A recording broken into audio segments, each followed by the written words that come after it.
Previously on The No Hustle, we dove deep into the 7 stages of failure, looking at the first 2 stages in video 1, shock and pain. That video is on screen now in case you need to catch up.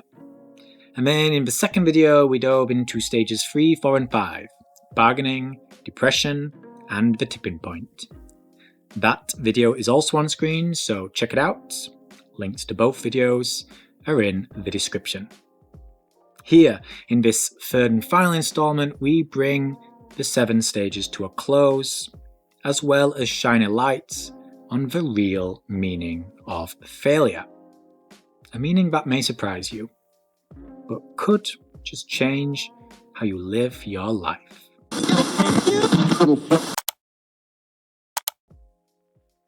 Stage 6 is all about reconstruction. This is the phase of the process where you act, you do the work, you climb the mountain, you take the steps you need to. In The Successful Mistake, I talk about and share a series of amazing stories of people reconstructing and rebuilding by focusing and doubling down on what works, diversifying and exploring a new direction, expanding by taking a risk and making a leap, starting again because what was no longer is. Depending on the failure, its aftermath, and the situation, this stage can range from a period of excitement to utter overwhelm. The constant, though, is action, and because you've already gone through the ringer, you're now more likely to make the right decisions. Not decisions without their own mistakes or issues, life still be life after all, but decisions that lead you to growth and evolution. While researching The Successful Mistake and doing all those interviews, and then after as I wrote the book, this was the section I found most difficult. Because I had hoped there would be a series of steps available, a blueprint, an answer. Not just so I could provide value to the reader, but I wanted it for me. I felt like I needed it. I realized it was the reason I wrote the book in the first place. I wanted an answer, needed an answer, and it was here in this section I hoped I would find it. Yet there is no universal answer to something as nuanced and grand as failure. All there ever can be is a guide, and that guide is not toward an answer, but rather a question, or series of them. We'll come to this in a moment because it links us to that meaning of failure. But first, let's see where this whole journey ends. In the book, it says today's torture is tomorrow's happiness. Failure being the torture, growth being the happiness. In this 7th and final stage, acceptance, you're able to both see and appreciate this. In part due to hindsight, it is a bitch, but it does teach us a great deal. More so, we just know more on the other end of this process. At any stage in life, we only know what we know. Each day and week, we edit and rework this, learn new and debunk the old. Rinse and repeat, conscious and not, our entire lives. It's one of the greatest lessons I took from this entire adventure. To accept this and to appreciate that right now, I know what I know, and tomorrow that will change. I don't know how or to what degree, and I never know when lessons will hit, but they will. They will come, sometimes through kind lessons, but also through hard ones, including the grueling kind that so many stories in the book involve.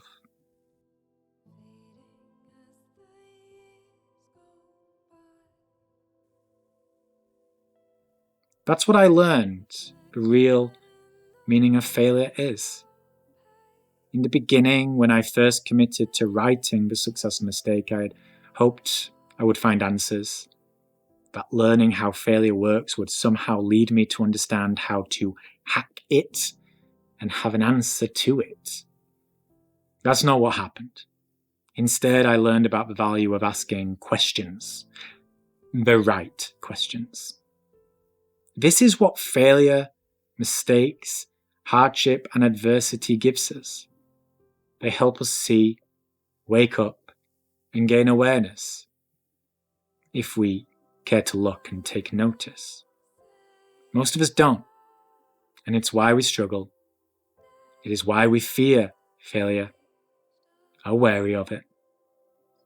We lose sight of its role largely because we were never taught what it is. Although, on an innate and foundational level, we know it all too well. There was a time when you were a baby, a little toddler learning to walk and talk. In time, you achieved both. But you weren't taught. You observed and did. Took action, took a chance, leaned into failure. Lots and lots of mistakes in a bid to bit by bit grow. Until one day you could walk, could talk. Nobody taught us that. It was within us, an instinct to stare failure down. We lose that as we get older. The reason why, well, that's for another video. The point is we do. And although we should not glorify failure or welcome it for the sake of it, we should commit to better understanding it so we do not fear it. That begins by focusing on questions. Failure helps us hone in on the questions we need to ask, the questions that lead us to the answers we crave, whether we know it or not. Because as we fail, we realise what did work no longer does. What used to serve us no longer does. What we saw was true is no longer as firm and obvious. We're forced to open our eyes, let go, delve within, figure out a new way. Questions, the right questions, they reveal themselves, and from there we ask them. Go in search of their answers and around until there's no more time left for us to explore. There's no end point in that regard, no perfect life free of failure. It is a part of it and us, just as oxygen is. Thank you for watching not just this video, but the entire series. Links to all three and the success mistake are in the description. If you have any questions about the book, leave a comment. It'd be lovely to hear from you and chat a little. Thank you again. Thank you for being you.